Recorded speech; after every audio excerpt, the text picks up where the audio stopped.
Hello students, आज हम start करेंगे हमारी मल्टीपल चॉइस क्वेश्चन सीरीज। जैसा कि आपको पता है, आपके सीएमए फाउंडेशन के अंदर जो आपका fundamental of economics and management वाला सब्जेक्ट है, उसमें आपसे कुछ एमसीक्यू भी पूछे जाएंगे। तो हमने पहले लेक्चर्स पढ़ लिए, रिवीजन कर ली, अब बारी आती है कुछ एमसीक्यूज करने की, ताकि हम प्रैक्टिस कर पाए कि हमें हमारी कितनी तैयारी है या नहीं है। ठीक है ना? तो आज की जो हमारी सीरीज है वो इकोनॉमिक्स पे है। तो हमारा पहला क्वेश्चन ये रहा, who was the father of economics? कौन थे father of economics? Marshall sir, Adam Smith sir, Robbins and नीस। कौन थे? अच्छे से मैम हमें तो पता है एडम स्मिथ, क्लियर है हमें। गुड। नेक्स्ट आता है हमारा question number second. Question number second आपका क्या कहता है? नॉर्मेटिव इकोनॉमिक्स थियोरी किस चीज में डील करती है? What to produce, how to produce, whom to produce, या how the problem should be solve. Obvious सी बात है, हमें अच्छे से पता है, हमने फंडामेंटल ऑफ इकोनॉमिक्स का इंट्रोडक्शन चैप्टर में हमने इस चीज को पढ़ा है कि प्रॉब्लम कैसे सॉल्व हो, ये इम्पोर्टेंट है ना? पढ़ा था उसमें? बिल्कुल नाम पढ़ा था, कोई डाउट ही नहीं है। ओके। नेक्स्ट क्वेश्चन आता है आपका, इकोनॉमिक्स क्या? Is the study of science of wealth. बताओ किन्होंने कहा था? आपको ध्यान है ना, मैंने जब आपको लेक्चर्स में पढ़ाया था, मैंने उस टाइम पे कहा था कि जो जो अलग अलग ऑथर्स की डेफिनेशंस हैं, आपको वो अच्छे से पता होनी चाहिए कि कौन से ऑथर ने क्या डिफाइन किया है। अब बताओ कौन से ऑथर ने ये कहा था कि इकोनॉमिक्स क्या है? Is the study of science of wealth. सबसे पहले हमने इकोनॉमिक्स की 4 डेफिनेशन पढ़ी थी, wealth, welfare, scarcity of resources and growth. तो यहाँ पे कौन से ऑथर ने कही थी? जेबी सेस। याद आया? लिखवाई थी मैंने स्पेशली। जेबी सेस ऑथर ने ये कहा था कि इकोनॉमिक्स एक तरीके की स्टडी है of science of wealth. Okay. Next आता है, अब ये किसने कहा कि इकोनॉमिक्स इज अ साइंस जो डील करती है विद द वेल्थ। मैम इसमें और पहले वाले में क्या अलग था? अलग कुछ नहीं था, बट कुछ वर्ड्स का चेंज था, और आपसे पूछे जा सकते हैं ये चीजें। ठीक है ना? ये किसने कही थी? J B sir, Adam Smith, Robbins, Adams. Adam Smith sir ने कहा था economics is a science which deals with the wealth. Okay.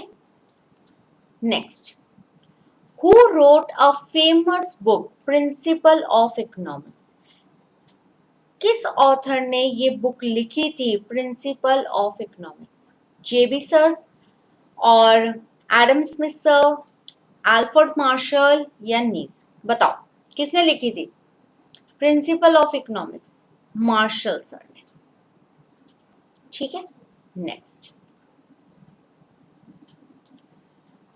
ये छोटे छोटे क्वेश्चंस आपको, आपने जो पढ़ा है, आपके मॉड्यूल में आपने जो पढ़ा है, उसी से ही सारे रिलेट करते हैं। नेक्स्ट आता है, who says economics is one side study of wealth, on other and more important side is the study of part of man. यानी कि वेलफेयर पे भी हमें इसमें फोकस करना है। ये किसने कहा था? ये भी मार्शल सर ने कहा था, और उन्होंने वेलफेयर पे भी फोकस किया था। याद आया? आ जाएगा थोड़ा थोड़ा याद, रिवीजन करेंगे तो सब कुछ याद आएगा। Next, economics is a science which studies human behavior as a relationship between ants and scarce means which have a alternative use। अब ये किसने कहा? ये कहा था रॉबिन्सन। उन्होंने कहा कि वेल्थ वेलफेयर तक की तो बात ठीक है भाई, काफी ज्यादा रिसोर्सेस की हमारे पास कमी है, उस चीज को किन्होंने फोकस किया? रॉबिन्सन। तभी तो हमारी third definition scarcity of resources पे आई थी। नेक्स्ट आता है आपका question number 8, citrus Paribas mean क्या होता है? बताओ। डिमांड कांस्टेंट है तब कहते हैं, सप्लाई कांस्टेंट है तब कहते हैं, या अदर थिंग बीइंग कांस्टेंट, या नन। ये होता है आपका अदर थिंग बीइंग कांस्टेंट, मतलब कांस्टेंट चल रहा है उस टाइम को इस चीज का मीनिंग होता है। जब अदर थिंग बीइंग कांस्टेंट यानी कि कोई एक पर्टिकुलर नहीं, दूसरी पर्टिकुलर नहीं, नॉर्मल कोई चीज आपकी कांस्टेंट चल रही है, उसको हम सेट्रस पेरिबस कहते हैं। ठीक है, नेक्स्ट क्वेश्चन नंबर 9 कह रहा है आपका माइक्रो इकोनॉमिक्स। माइक्रो इकोनॉमिक्स जो थियोरी है वो किस चीज में डील करती है?